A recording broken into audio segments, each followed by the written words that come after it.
I have spent quite a bit of time with Shakespeare in my life, and over the years I've picked up some phenomenal books on one of my favorite authors. Today I'm going to share with you some of my favorites. I gave myself some criteria to help create this list. So first off, I'm not doing any books that focus on just one specific work, so there would be no Cambridge editions on specific plays. I'm also not doing any books that focus on specific incidences or historical oddities, so the wonderful Shakespeare riots would also not be on the list, although you should check it out.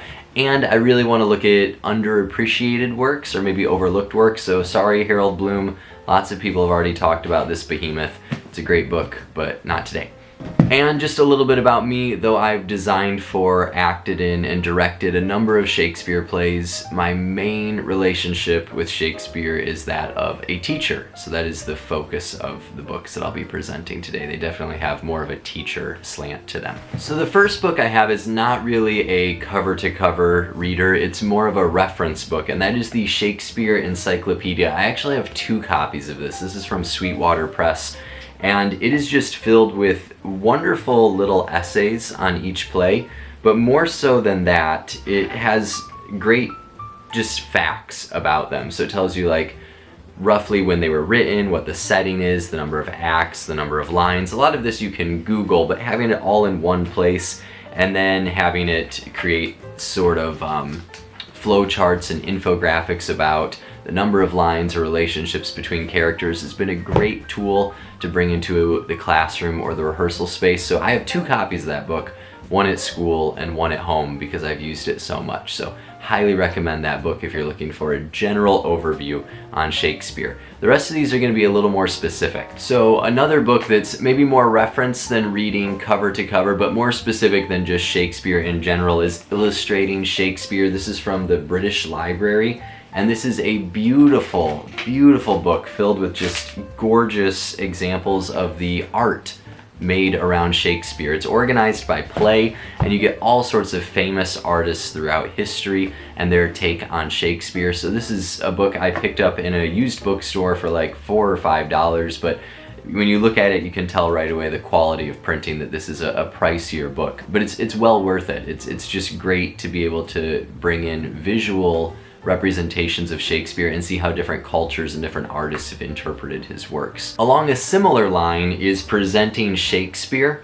Now this one is by Mirko Ilic and Stephen Heller, and this is all sorts of different posters for Shakespeare plays. So this would be more of an acting or directing stance or even designer as opposed to teacher perhaps, but there's a lot of stuff you can bring into the classroom. Some of the posters are quite visceral, but it's really interesting. It's organized by play and then organized by country, or at least it tells you which country.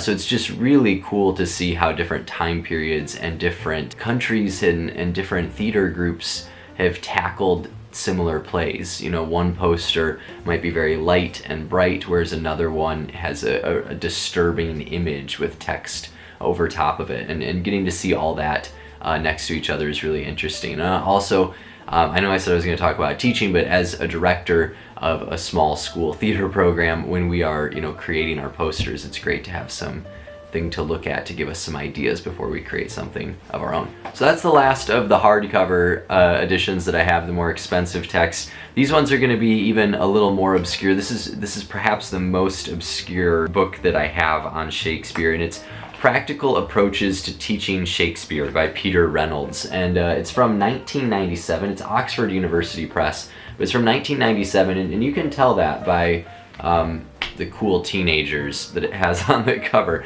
Not everything in here has stayed really up to date. Teenagers have changed a little bit. There's no chapters on TikTok, but there is some really interesting ideas for the teacher who's a little brave or wants to pretend to be a little brave, and that's to take the play out of the seat and onto the stage, off the page, onto the stage, and a lot of the practical ideas in there, they live up to the title, Practical Approaches. So it's a great way to get beyond just close reading and look at exercises and stuff that's really accessible, and if you have a class that'll buy into it a little bit, something I think they'll have a lot of fun with. Another fantastic resource for Shakespeare teachers are 30 Great Myths About Shakespeare. This is Laurie McGuire and Emma Smith, who are pretty eminent modern Shakespeare scholars. This book is not that old. I read it for a class in 2013, so pretty modern. And the thing I love about this is it tackles 30 myths about Shakespeare, as it says, but it tackles them all in really short, accessible essays. I mean, they're written by really intelligent and talented scholars, but they're accessible and that they're short. A lot of these essays are just a couple of pages long, maybe 1,000 words, and it's roughly, they talk about this in the preface, the authors, it's roughly the same sort of length that they would require their undergraduate students to write.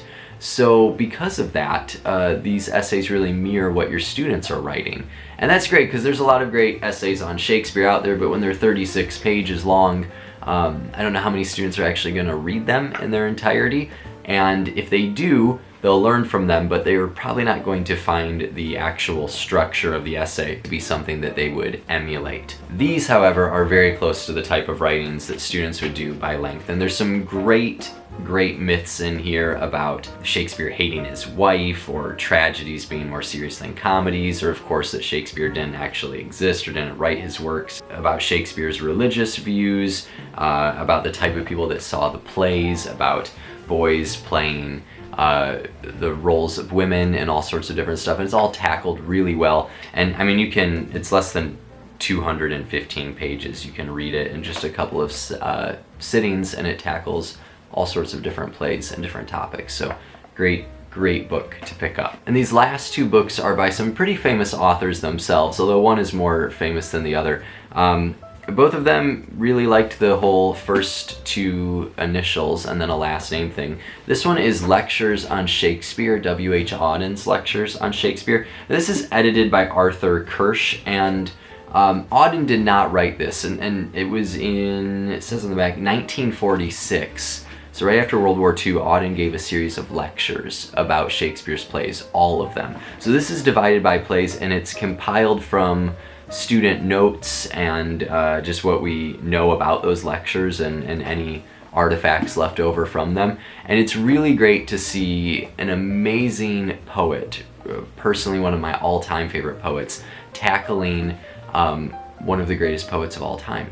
And I found a lot of really great insight into Shakespeare's language here. So Auden isn't known as a Shakespeare expert by any stretch of the imagination, but he's an expert on words, and he's definitely qualified to write about him and lecture about him, and that's what he did. So it's great that this exists, that someone took the time to share that with more than just the students who were able to attend in person way back in -- And then finally I have The Soul of Wit, and this is a pretty accessible Dover edition to get a hold of. When it's in print, it came out in 2012 originally. It's about $10, and it's phenomenal. It's by G.K. Chesterton, who's an author that's kind of fallen out of the main literary reading circle a little bit, but is an absolute giant in terms of how much he wrote. He was a big guy too. He's kind of a giant. He's like 6'2", and so he's kind of a giant for his time in multiple ways. But it's just this phenomenal collection of all his essays. Chesterton wrote an insane number of essays. I mean, one of the most prolific writers in terms of volume that the world has ever seen. I mean, thousands upon thousands, as well as plays and novels and poems and all sorts of different stuff, art criticism. And he never wrote a book on Shakespeare. He did write a book on Robert Browning, and he's most famous for the book he wrote on Charles Dickens, that in some ways even reignited an interest in Charles Dickens' works when it came out. So he's very well respected in that regard, but he never sat down and wrote something completely on Shakespeare. So this is another collection of all sorts of different sources, but it's all Chesterton's writings. And I love it, the way it's divided up by plays and by topics. Probably my favorite thing in here is this essay about how connected Shakespeare was to the Romans as opposed to the Greeks. Even though we think of Greek mythology as being superior in so many ways, for Shakespeare, it's very much Roman, and for the English, it's very much Roman. And the way Chesterton explains that through the expression by Jove, which is, of course, adapted from by Jupiter as opposed to by Zeus, is really fascinating. So this is older as well. I mean, this would be mostly stuff written in the early 1900s. When Chesterton was at the peak of his literary career. He was nominated for the Nobel Prize in Literature in the 30s, shortly before his death. So early 1900s to 1920s, 30s there. And it's compiled from all sorts of different stuff, but it makes for a great read and some really just not often cited ideas about Shakespeare. Another book I want to highlight, I don't have it with me personally because I believe I lent it to someone to read, and they still have it, which good for them. It's a great book, is Tina Parker's Women of Will.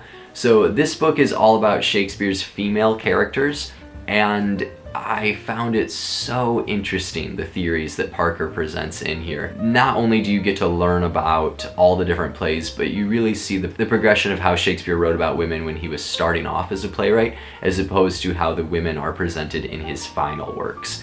And Parker has a really interesting thesis on this, connecting it to some things in Shakespeare's personal life that we think may have happened. I don't know if I fully believe that she proves this thesis, but I also don't know if it's possible to prove it since we don't know all that much about Shakespeare.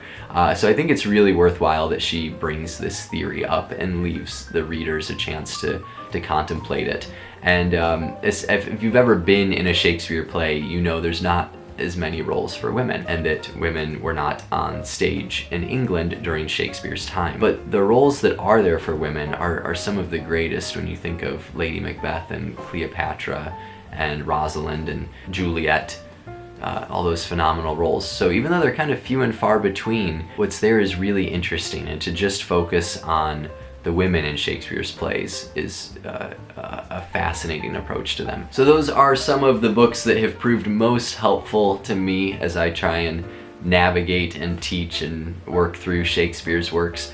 I hope you found something that maybe you want to check out yourself, or maybe you have some suggestions of books that I should check out. There's certainly no shortage of books written about William Shakespeare, and it's one of my favorite reading topics to explore his plays and their influence on the world around us. So thank you so much for watching, and I'll see you in the next one. Happy reading.